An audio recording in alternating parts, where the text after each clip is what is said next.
Gracias, doctor Santoyo. Primero que nada, agradecer al doctor Francisco Esquivel por habernos permitido coordinar este curso precongreso.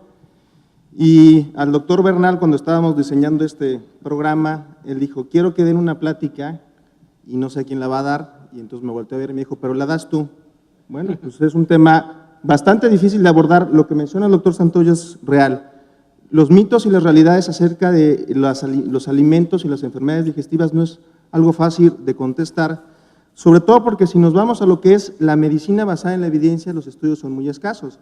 Sin embargo, lo que es una realidad es esto: comer es un placer, y estos placeres, el placer de comer, normalmente está individualizado de acuerdo a qué me gusta y qué no me gusta comer. Yo como lo que es placentero para mí, y evitamos aquellos alimentos que no nos gustan, no necesariamente los alimentos que nos causan síntomas, y ese es el problema con la enfermedad por reflujo, el intestino irritable y la enfermedad acidopéptica. Hablar en 20 minutos de un grupo de alimentos y de un grupo de padecimientos explicando los síntomas y sus asociaciones me parece muy difícil, pero me voy a enfocar básicamente a las enfermedades relacionadas con el ácido, los síntomas asociados a reflujo y los síntomas asociados a enfermedad acidopéptica, principalmente dispepsia y su lesión orgánica, que serían las úlceras. Hay muchos culpables. Esta caricatura expresa lo que mencionaba el doctor Santoyo. El paciente tiene muchos mitos, nosotros tenemos muchos mitos y muchas realidades acerca de que si es el café, si es el alcohol, es el tabaco, es el consumo de grasas, etcétera, etcétera.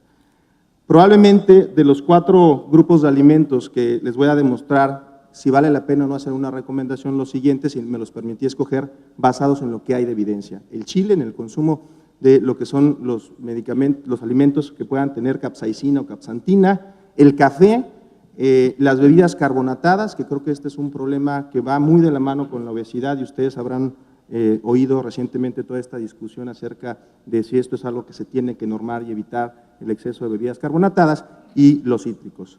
Evidentemente, les muestro en esta diapositiva, y esto probablemente pueda ser una introducción, pero también una conclusión. Este es el único metaanálisis, es una revisión sistemática acerca de una gran cantidad de intervenciones en el estilo de vida. Está publicado en la revista Archivos de Medicina en el año 2000, la pueden consultar, y hace una muy buena disección de los estudios que hay de múltiples alimentos. Pueden ver que hay alcohol, chocolate, tabaco, cítricos, bebidas carbonatadas, algunas situaciones como los cambios en la postura, el cenar tarde o temprano. Esto indica el número de estudios que se encuentran disponibles, la disminución de la presión del esfínter esofágico inferior, si disminuyen el pH y si esto empeora los síntomas. Y las letras indican el grado de evidencia. Entonces, vean en el café, los estudios relacionados con la ingesta de café, la evidencia de que del café y o sus derivados, principalmente la cafeína, disminuyen el esfínter esofágico inferior, disminuyen el pH y empeoran los síntomas es muy baja. De hecho, en este análisis se incluyen algunos estudios donde hacen la intervención de dar café y quitar café, y se demuestra con una evidencia un poquito mayor que el quitar o dar el café no empeora los síntomas. Pareciera que solamente es un factor más y que no es el responsable de la mayor parte de esos síntomas, por lo menos en la enfermedad por reflujo gastroesofágico.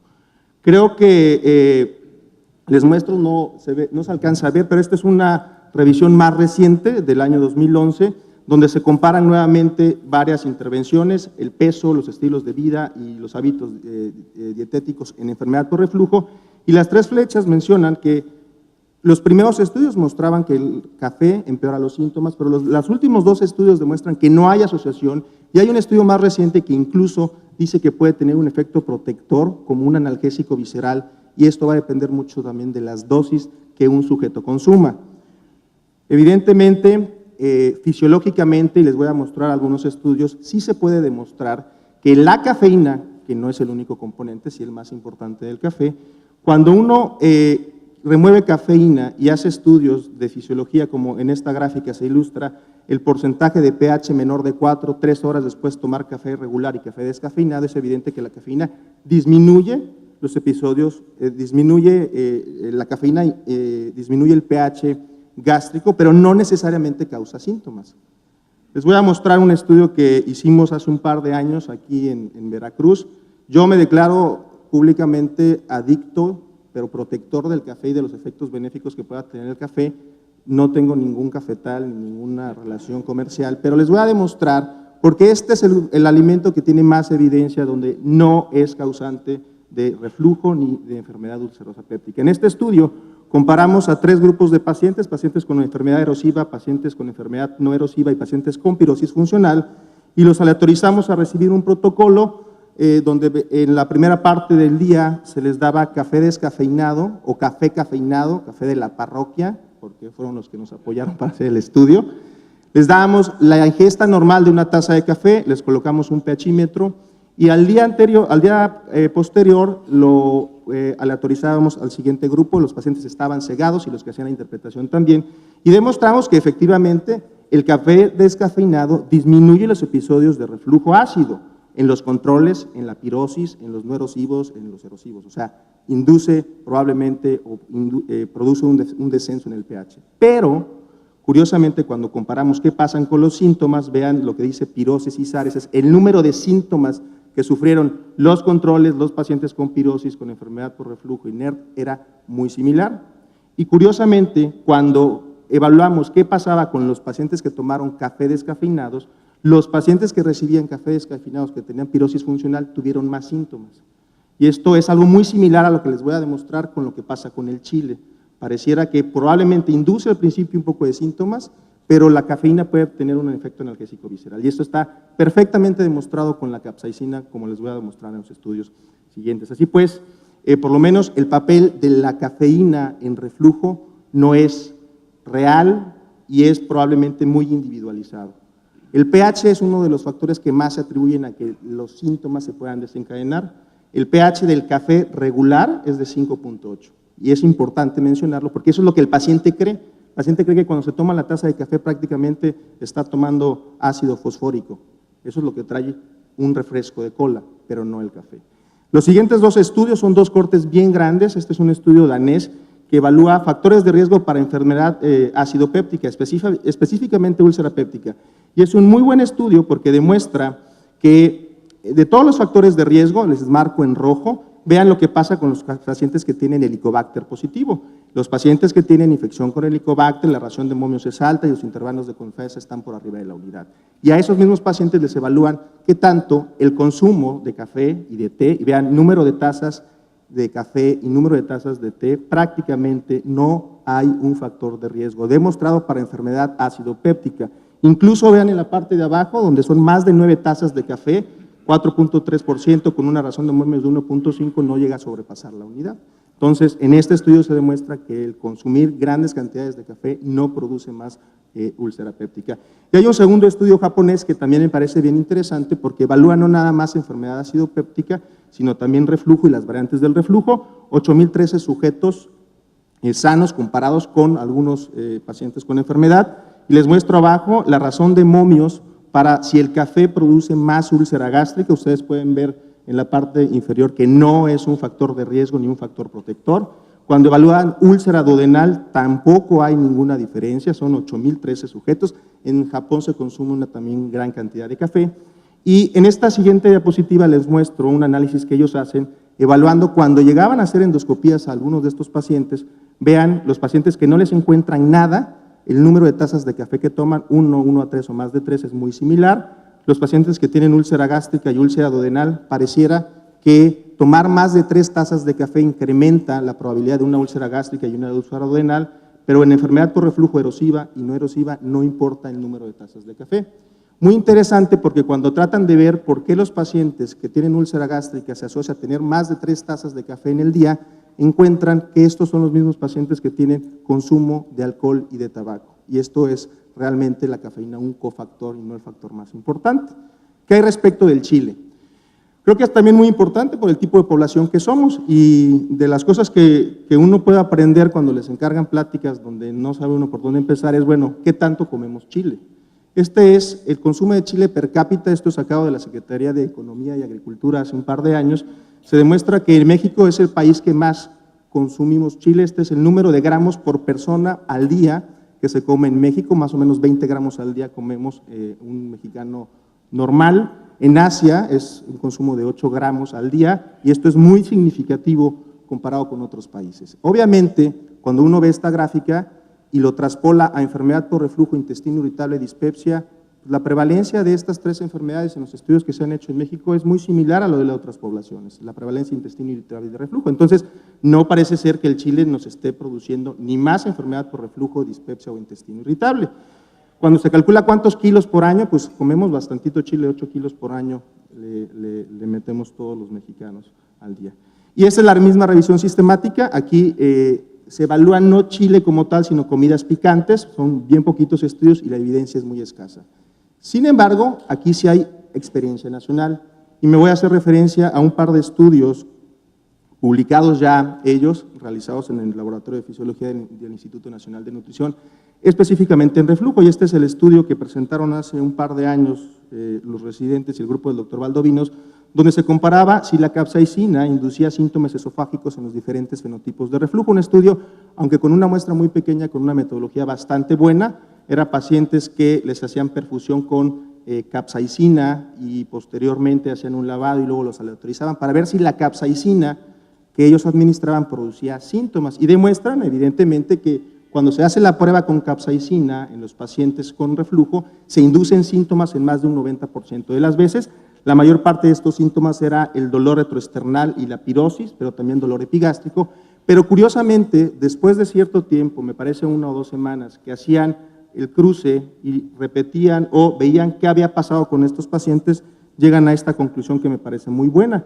Aunque la capsaicina induce síntomas esofágicos y gástricos en los voluntarios sanos y en los pacientes con reflujo, disminuye la quimiosensibilidad al ácido en los pacientes con reflujo. Esto implica que la capsaicina puede tener una utilidad terapéutica. Esto lo demostraron ellos con reflujo, y en un estudio anterior, el grupo del doctor Valdovinos con Pilar Milke en reflujo hicieron un estudio que si la diferencia entre los chiles es importante, porque obviamente comemos mucho chile, pero pues hay de chiles a chiles, y esto es una tabla que demuestra cuál es potencialmente el chile, o la especie de chile que tiene más capsaicina. Esto se mide con unas unidades que se llaman unidades Scoville, que es la necesidad de veces que se tiene que diluir el chile hasta que pierda su sabor, y vean que el chile habanero es el más irritante, mientras que el pimiento, porque muchos de estos pocos estudios americanos lo que comparan es pimiento, no es realmente chile, no tiene prácticamente nada de capsaicina y el componente más importante se llama capsantina.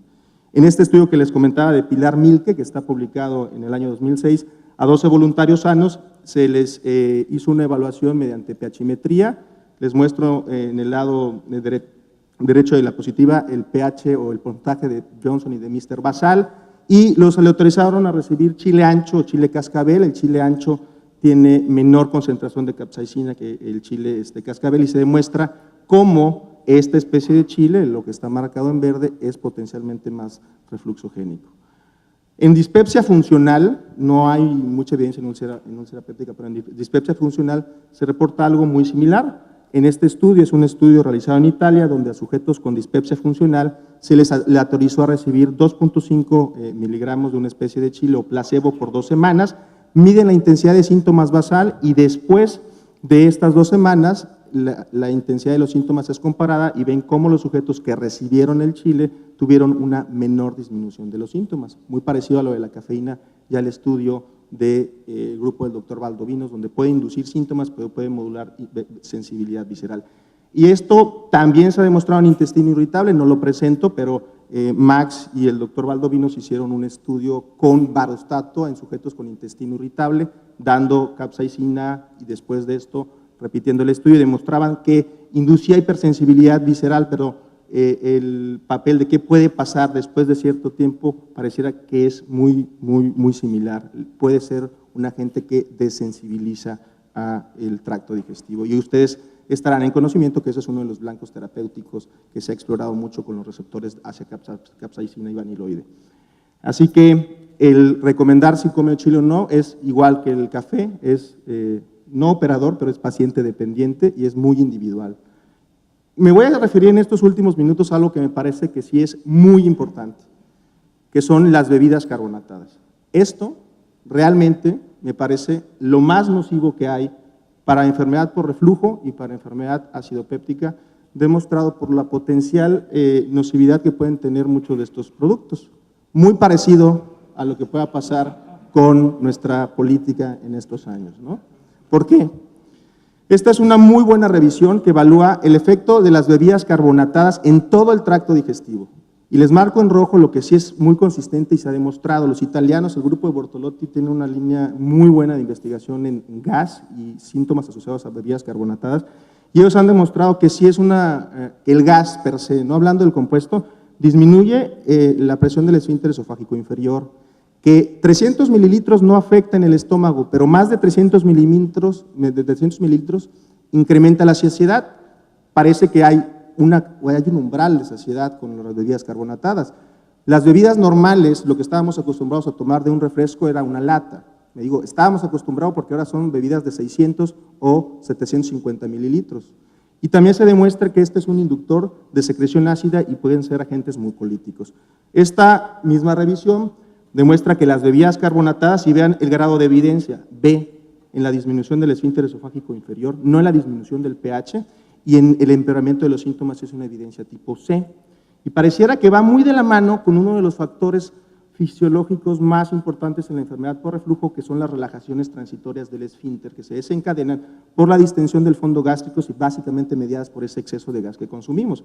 Sin dejar de mencionar que aquí sí el pH es muy importante. Esta es una revisión publicada por Ronnie Fass hace un par de años, donde muestra bien claro la prevalencia de síntomas por reflujo en el consumo de bebidas carbonatadas. Y van desde los refrescos, desde la Coca-Cola hasta los refrescos similares a la Coca-Cola, donde la probabilidad de que yo tenga o empeore mis síntomas de reflujo va del 10 al 21%.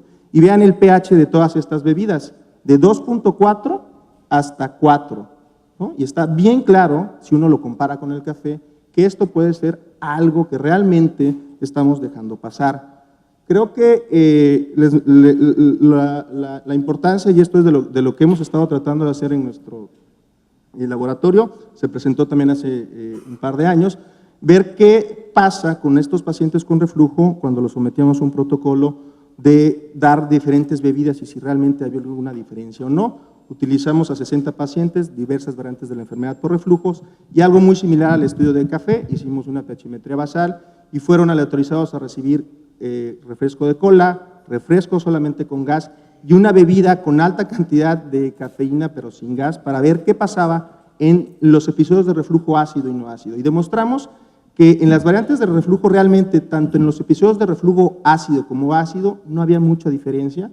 Cuando dábamos la bebida carbonatada sin cafeína, demostramos que aunque hay una tendencia a tener más síntomas no ácidos, no alcanza diferencia significativa, pero nuestra sorpresa fue que muchos de los pacientes dejan de tomar refrescos con gas y empiezan a tomar estas bebidas altas en cafeína, y se demuestra, en este estudio demostramos que estas bebidas sin cafeína, sin gas, pero con cafeína, son altamente inductoras de reflujo. Todos estos test que uno suplementa o estas bebidas energizantes también son bastante nocivas. Si no me creen, me parece la evidencia más contundente de qué tan nociva puede ser el refresco de cola. Está publicado en el primer número, creo que de este año. Es una corte de 46 pacientes con fitobesuares y se les aleatorizó a recibir 3 litros de Coca-Cola y luego hacerles endoscopía. Y demostraron que en la mitad de los pacientes el besuar se disolvía y en la otra mitad los pacientes se disolvía el besuar, pero había que sacarlos con endoscopía. Un porcentaje de éxito terapéutico cercano al 98% con 3 litros de Coca-Cola. Y está publicado así, 90% de los pacientes. ¿Por qué? Porque el mecanismo de acción de esta bebida es inductora de pH ácido, tiene ácido fosfórico y ácido carbónico y tiene un claro efecto mucolítico. Entonces, créanme, es muy mala la bebida carbonatada de cola. Finalmente, hablar un par de cosas acerca de algunos otros alimentos. La menta, por ejemplo, hay algunos estudios, y esto es más o menos similar a lo que pueda pasar con el chocolate, que pudiera inducir relajaciones transitorias, pero parece más, por lo menos el efecto del chocolate es el entecimiento en el vaciamiento gástrico. Y respecto a los cítricos, por lo menos eso también es una de las preguntas, si puedo tomar limón, o puedo tomar naranja, o puedo tomar jugo.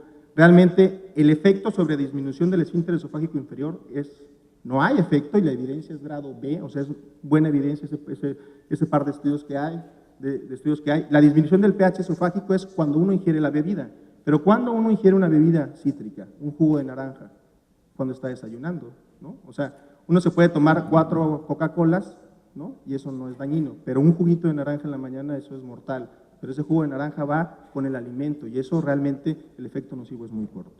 Creo que concluyo con esta frase de este médico, es un médico fundador de la Sociedad de Nutriología en España, Francisco Grande Cobian, donde él dice que la comida es un placer que queda cuando los demás placeres van desapareciendo, ¿no? Y es muy importante que tomemos el alimento como un medio de vida, pero como un placer lícito. Pero como todas las emociones, los placeres no deben de superar lo razonable. Muchas gracias por su atención.